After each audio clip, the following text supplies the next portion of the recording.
Approval of the consent agenda, and items contained in this evening's consent agenda include minutes from the last regular meetings of the Town Council, claims both current and pre-written. Also tonight it includes approval of a purchase of a vehicle for the Building Commissioner's Office, Resolution 2021 R15, declaring surplus property, approval of a change order 20-1 Community Crossings paving project, and finally it also includes approval of a general services agreement with Richard Moore Engineering. Offer a motion to approve the consent agenda as presented. Motion from Councilman Gilkey. A second from Councilwoman Henderson. Andrew Beatty, roll call vote, please. Councilperson Gilkey. Aye. Councilperson Hopper. Aye. Councilperson Henderson. Aye. Councilperson Mustang. Aye. Councilperson Warner. Aye. President Ramsey. Aye. That item carries 6-0. Move on to new business, and we have first up ordinance 2021-Z04, the rezoning of 7214 County Highway 311 from R2 to B1. Robert Land Company Incorporated has requested the rezoning of a 0.4 acre tract at 7214 County Road 311 from R2 residential to B1 business. The purpose of the rezoning is to make the zoning the same as 7304 County Road 311. The lot that lies to the southwest and is also adjacent to Westmont Drive. The property to the northeast lies within the town of Sellersburg and is zoned to B3 business. At this time, there is no known intentions for the property beyond seeking an opportunity for commercial development. At the June 2nd Plan Commission meeting, the public hearing was held, and following the hearing, the Commission voted 5-0 to favorably recommend the rezoning with the following contingency: that if the rezoning is granted, a recorded commitment should be established requiring that access to this site for any future development should only come from Westmont Drive across the property currently owned by the applicant known as 7304 County Road 311, and that no direct access should be granted from County Road 311 unless 7214 County Road 311 and 7304 County Road 311 are no longer under joint ownership. Earlier today, as part of the discussions with Jacob, who is not here tonight, the applicant also offered the following additional contingency if the council would be so pleased to accept that as well. That the subject property will not be developed until the earlier of the following.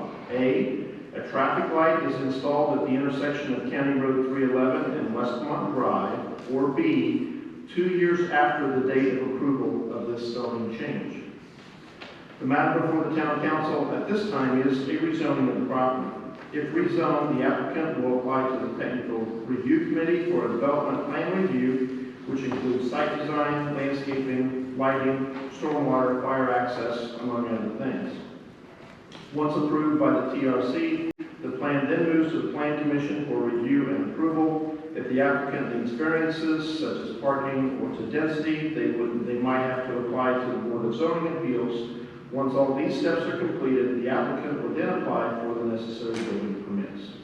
So the recommended action tonight is to approve ordinance 2021-Z04, rezoning the property from R2 residential to B1 business. The one contingency that has been recommended favorably is regarding the access, and if the council is so amenable to include the second contingency as presented by the applicant, that would include the development of the property based upon the two items. Discussion, Councilman Mustang. When this came before the Plan Commission, even in light of all the problems we've had with Westmont, I appreciate your willingness to work with us, your willingness to make the concessions that you had. And when I read this in the earlier notes, I thought we talked about that, postponement. So I appreciate that. And it is a challenge. Westmont Drive is a challenge, but I think this makes the best sense for this piece of property. as we look at the overall plan. So with that statement, I will make the motion to accept or pass ordinance 2021-Z04 Call for second. with the addendum to the aforementioned agreement. So there would be two items that would be part of the recording. The Westmont Drive access and The primary development. postponing until July 4th. So, yes, and I appreciate you guys. We have a motion from Councilman Mustang and a second from Councilman Gilkey. Roll call vote, please. Councilperson Hopper. Aye. Councilperson Henderson. Aye. Councilperson Mustang. Aye. Councilperson Warner. Aye. Councilperson Gilkey. Aye. President Ramsey. Aye. That is approved 7-0. It's a zoning ordinance only needs one reading. 6-0. Sorry, 6-0. Check. Thank you. Thank you very much. Thank you all. We'll move on to Resolution 2021-R16. In 2018, the Clarksville Redevelopment Commission obtained the property in question. Originally, I had stated that they received it in a real estate tax sale. That is true. A couple of months later, we then received a quitclaim deed to the property, but because the tax sale deed was recorded prior to the quitclaim, the tax sale deed takes precedence. On March 23rd of this year, the RDC approved the issuance of a request for proposals for residential development on the property. On April 27th, the RDC reviewed the only proposal received, which was from New Hope Development Services, and on a 4-to-1 vote, approved the proposal and moved forward in the real estate disposition process. On April 7th, the Planning Commission held a hearing on the application filed by the Redevelopment Commission to rezone the property from R1 to R2 to allow the construction of duplexes. The Planning Commission voted 4-3 to recommend the rezoning to the council. On May 4th, the town council approved the rezoning of the property from R1 to R2 on a vote of 5-2. The next step is for the redevelopment director to make a presentation to the town council on the RDC redevelopment plan, and then there is subsequent action that will be requested of the council this evening. So at this time, I would ask redevelopment director Nick Langford to come up and make that presentation. This is part of what is required by the statute for the disposition of the property. So I'll keep it really brief. I just have a couple paragraphs here. Kevin's going to post the points. So in 2018, the Redevelopment Commission received a 1-acre lot off Lewis and Clark Parkway next to Walgreens. Lots 5, 6, 7, 8, and 9 of each organic subdivision through a quitclaim deed. Due to lack of interest from developers, the lot has remained empty for the last couple of years. On March 23rd, 2021, the Clarksville Redevelopment Commission issued a request for proposals for qualified real estate developers to build duplexes, patio homes, townhomes, whatever it was on the site. And around the same time, redevelopment staff, everybody received approval from the Planning Commission and Town Council to rezone the site from R1 to R2. On April 27th, the RDC reviewed the only proposal from New Hope, which is a qualified local real estate developer that focuses on low-income housing and tax credits, and voted to dispose of the property, given the developer created a senior housing development of 4 duplexes, which is 8 single-family homes. At the next redevelopment commission meeting on June 22nd, members will vote on whether or not to execute an option to purchase and transfer the property to New Hope, and the agreement will be contingent upon the developer receiving the appropriate tax credit funding through the Indiana Housing and Community Development Authority, ICDA, to help make the project economically feasible. New Hope will also be required to meet appropriate zoning requirements, which mandate development single story and provide a landscaping barrier buffer on the south side of the property, so it does not intrude with the neighbors. Redevelopment staff encourages the town to support the development, as affordable senior housing is in short supply in Clarksville, and this type of housing offers a great benefit to Clarksville seniors that are 55 and up, making below 60% of the median income for the area. We have a lot of seniors that live off Social Security alone and cannot afford to keep up their single-family homes. This development will allow them to stay within our community and move into an affordable, new, safe place, while also allowing their existing home to be repaired by new families who are attracted to our community and our school district. On a personal note, I just hope that the town redevelopment commission pursues more projects like this. And that was my very quick presentation. Thank you. So staff recommendation is for the council to approve resolution 2021 R16, providing support and approval for the redevelopment commission to dispose of Beechwood Manor lots 5, 6, 7, 8, and 9 in the 100 block of East Wilson Clark Boulevard. Discussion. Discussion, Councilman Gilkey. The proposed development has declined to engage in payment in lieu of taxes in an amount that would cover the cost to the town of providing police, fire, and other municipal services. I think it's a wonderful program providing some very much needed housing, but I can only lend support to it if they are at least willing to cover the cost of municipal services. When we start giving away those services at no cost to organizations, we run a risk of going down a slippery slope and end up paying for a lot of services that we don't get any compensation for. As I said, I think it's a wonderful program, and I would support it if they would be willing to engage in payment in lieu of taxes. I agree with John. My microphone's not working, maybe it is. I agree with John in that aspect as well. I don't think that would be a deal breaker to approach New Hope for that particular, I mean, if an accurate computation can be done. I absolutely, I've been thinking about that since we brought it up the last couple of times. I've also got a couple of questions, but I do agree with John's assertion. Nick, you said it was a senior development, then you said something about families wanting to get in a school zone.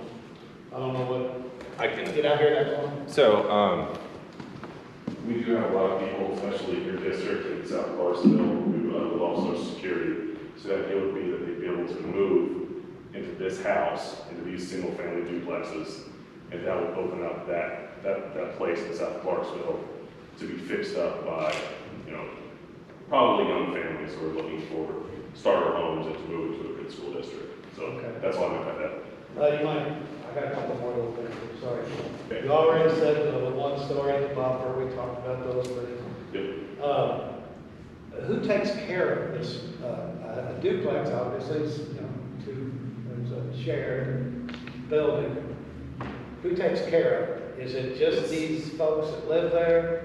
Or No. is there an association of sorts, New Hope? It's the nonprofit New Hope or whatever designated put in place to manage the property, which is, to John's point, it is why we wouldn't pay property taxes, because this would be nonprofit tax exempt. So like lawn care and all that type of stuff, maintenance on the building, Yes. snow removal, all that is a responsibility of New Hope. The seniors who would live there are purely tenants. And right now, that's a burden on Clarksville, right, to take care of that property? Right now, it's green space, and we are paying to mow and maintain, yes. And insurance. So it's costing us money. Yes. And I would say that my predecessor and I had figured out the idea of what to do with that property before. The only thing that we could kind of come up with was doing a park, but no one wants to do a park right next to Lewis and Clark Parkway with 6 lanes in the back. So that was kind of a moot point. This probably is the best development that's come along in the past 3 years for it. I have one other question. The development plan that we looked at months and months ago, is that still the plan, or is it similar to that? Because that is kind of what we've been talking about. That's still their submission of the proposal to the redevelopment commission. It's the exact same. It's the 4 duplexes, the 8 single-family buildings. With all that being said, I'm tired of looking at an empty lot, sitting over there, growing up in weeds, that we're having to mow, that we're having to keep trash out of, that we have all of this upkeep that we are doing anyway. And I support this program, and I will make the motion to adopt Resolution 2021 R16 approving the disposition of each woodland lots 5 through 9 on East Lewis and Clark Park, or East Lewis and Clark Boulevard, that we have rezoned to R2 in the approved manner. I'll make a second to that motion, with the thought process that maybe the new book is going to give really a place for families that need help. That's right. We have a motion from Councilman Mustaine and a second from Councilwoman Boyer. Roll call vote, please. Councilperson Henderson, Aye. Councilperson Mustaine, Aye. Councilperson Bonnier, Aye. Councilperson Gilkey, Nay. Councilperson Hopper, Aye. President Ramsey. Aye. That item is approved 5-1. Move on to clerk treasurer and department reports. If anyone has something they'd like to bring before the council this evening. Yeah, I got a few things. I'd like to let y'all know that for the 2021 Crusade for Children, we collected over $37,000. We canvassed the neighborhoods. We had, several personal checks and business checks come in, so I'm really proud of firefighters' work. And we had a lot of volunteers this year, a lot of ball teams, scouts, and then families of firefighters, so that was great. We've been very busy this week. In the last 48 hours, we've had three working structure fires. We've had a family of 5 that's been displaced, and they will be displaced for several months with the damage that happened to their house. And then unfortunately, today, before I came to this meeting, we had a fatal structure fire in Clarksville. So keep families and firefighters in your prayers. We appreciate it. And then last but not least is next week I venture off as an assistant scoutmaster to New Mexico with St. Anthony's troop. This is a once in a lifetime experience for me. We're going to spend 13 days in the mountains with about 20 scouts. So wish me luck, and Deputy Chief Johnson will be here to hold the fort down. From what I've been told, I'll have 0 service. So please direct phone calls and emails to me if you don't mind. Thank you. Anyone else? Normally, I could up here now, make comments or statements, but in this situation, I feel I need to. If you're aware, June 9th, 4:10 a.m., we had a horrific event at the 100 block of Harrison Avenue. Individual was murdered. The suspect fled. Even with the horrific crime of this, I think it needs to be noted how quick this individual was taken into custody. This could not happen had not the funding that this council had provided the Clarksville Police Department. The additional funding we were receiving, we were able to buy certain equipment that allowed us to track this individual. We were able to pinpoint the location, contact local authorities for less than 3 hours. We had this 3.5 hours to get this individual in custody. For somebody who's fleeing in another state, this is almost unheard of. So bringing somebody into custody and having them behind bars and making them accountable for the actions that have occurred in such a short period of time, just speak to how hard these officers work to make it happen. This was pointed out in the Clarksville detective uniform, but the equipment that really made it happen was the additional funding that I received from the council. So I just want to thank you for that, let you know how well the equipment's working out and how it's being utilized. So thank you. Anyone else? Councilman Hopper. Thank you, Mr. President. Got one item that I'd like to bring up. Some 2 or 3 weeks ago, I believe 3 weeks ago, we gathered at Bolton Tide for the ribbon cutting and the grand opening. During that ceremony, I was asked by the owners what I could do to speed up the completion of Main Street, formerly Warner Avenue. The town entrusted Bolton Tide for that cornerstone project, and anyone that was there that walked through, they fulfilled their end of the deal. the biggest investment they had ever made. And I think now it's time that we need to step up. Now, I know we've put some 50, what was it, I don't know, how many, 13 million, how many $1 million in infrastructure? I know we spent that, so I'm not saying we haven't done anything. But I'm asking you, while we carry, there's valuable economic development that may be going elsewhere from Clarksville. I would like to ask that the town, the RDC, to aggressively pursue the expedition of completion of Main Street. This is whatever needs to be done. But, I understand big contractors. I know that, it's easier said than done to say, hey, can you guys hurry up? And I know there's been bumps in the road, but we need to get this thing done because there are people going other places while this thing can be driven, and both sides ready to roll. We need to get that street done. I go by there nearly every day, and I'm just saying, I wonder what they're doing today. And I know there's a lot of work to be done, but we need to get that street done so people can drive that street and see that, and then everybody else start filling in their spots. That's all I have. I can address the majority of that. There were some setbacks in the project.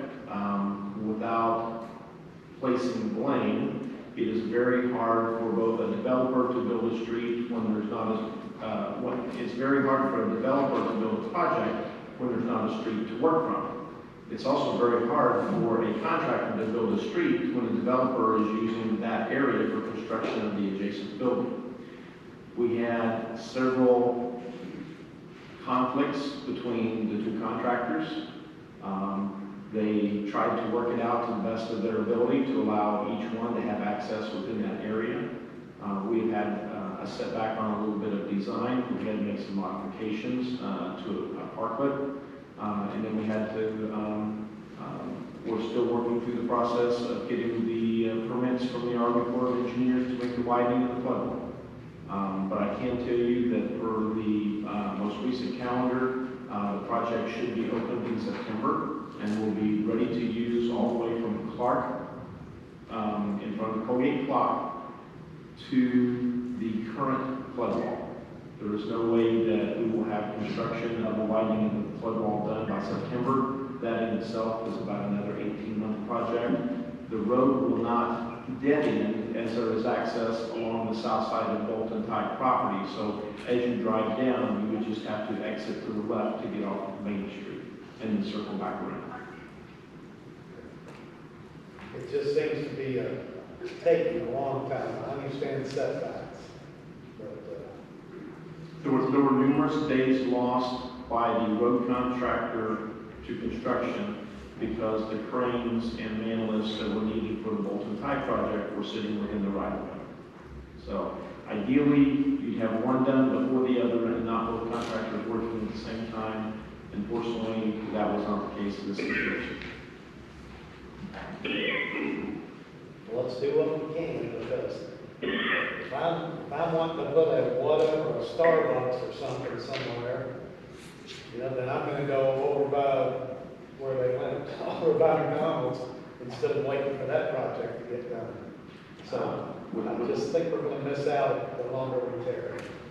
Without going into great detail and giving you information that is confidential, I can tell you that we hope to announce at least one and possibly two other projects along that street within the next 12 months. Some could be sooner than others. Great. Councilwoman Moyer? Well, I just want to say thanks to all the people, department heads that are here, the three that we brought on tonight is amazing, the two firefighters and the police officer, so thank you for that. I'm so thrilled to have been here to see the fire department grow. That's amazing, I'm just thrilled to death. And that's about all I have, other than prayers in regards to those families that are suffering this week and will be in the future. Councilman Mustin? Kind of going along with what Councilwoman Pointer said, I want to thank the police and the fire. There are things that you guys see that can't be unseen. And I appreciate every one of you guys walking in. And I know it's got to be tough. And I couldn't do it. But I appreciate you guys doing it. Please pass that on to the others. My prayers go out to our firefighters and our police for what they've done, but also to the family who lost a loved one and those families who have suffered property damage of recent. On a lighter note, enjoyed working with Councilwoman Voynier, judging the Indiana Volunteer Firefighters Association State Conference pageant for Miss Flame. And they had their state conference this past week down at the Radisson, or whatever it's called now. It was nice. We got to meet some wonderful young ladies who are serving their communities, serving their volunteer fire stations. And their work is much appreciated. We had them everywhere from 15 years old to 19. And I think we agreed on that too. Absolutely.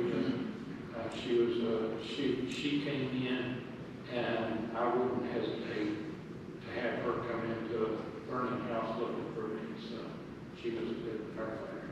I wanted to say also that on several projects that I've been working on with town staff, I appreciate you guys working together with us and being as willing to work with us as you are. That is commendable, and I appreciate that. I did get a complaint of some traffic, and maybe you can shed some light on this. At the intersection of Thames and Byron, we're having on-street parking within that intersection, and it's really kind of dangerous. I don't know if we need to mark some areas within 30 or 50 feet of the intersection and designated no parking, but I think that would open up the path as well to Parkwood School. And when you have a T intersection like that, it potentially presents a safety hazard, and that's the way it was brought to my attention. It's a safety hazard. So if we can kind of take a look at that and see what we can do, just kind of put it on the burner. I come through that intersection at least twice a day, and it is primarily one vehicle who is a resident of the apartments there. I know exactly which vehicle it is, so I will work with Chief Palmer to get that identified, and I'll work with Brad to see if we can get the pavement or the curves in and around that intersection identified for no parking. That would be good. I appreciate it. Thank you. Councilwoman Henderson? I have no complaints. Thankfully. It's good to see everybody. Thank you all for everything you do, everybody in this room. I want to wish everybody happy 4th of July, because I won't see you until after that. So just be careful of fireworks. I'm sure Chief Skaggs could give us a lot of lessons. Dogs especially, animals, your pets, keep them put away and soundproof as well as you can. And hope everybody has a great holiday. Councilman Gilkey? My sympathies and wishes go out to the families that have encountered these tragedies in these recent days. Above and beyond that, I want to welcome the new firefighters and the new police officer. We continue to see Clarksville grow and be in a position to offer more and better services. And I'll wrap it up there. I just wanted to take a moment on behalf of the council to offer our condolences to our neighbors in New Albany for the recent passing of City Councilman Pat McLaughlin. Pat was just a great guy and a true gentleman, the type of person that you would hope would be a public servant. So our condolences to his family, his constituents, Mayor Gahan, and also his fellow city council members. May he rest in peace. And with that, I believe that will conclude our regular council meeting. We do have a work session that will start. We'll remain here in the council chambers. So for anyone who is joining us this evening by phone, if you would just hang on the line and we should get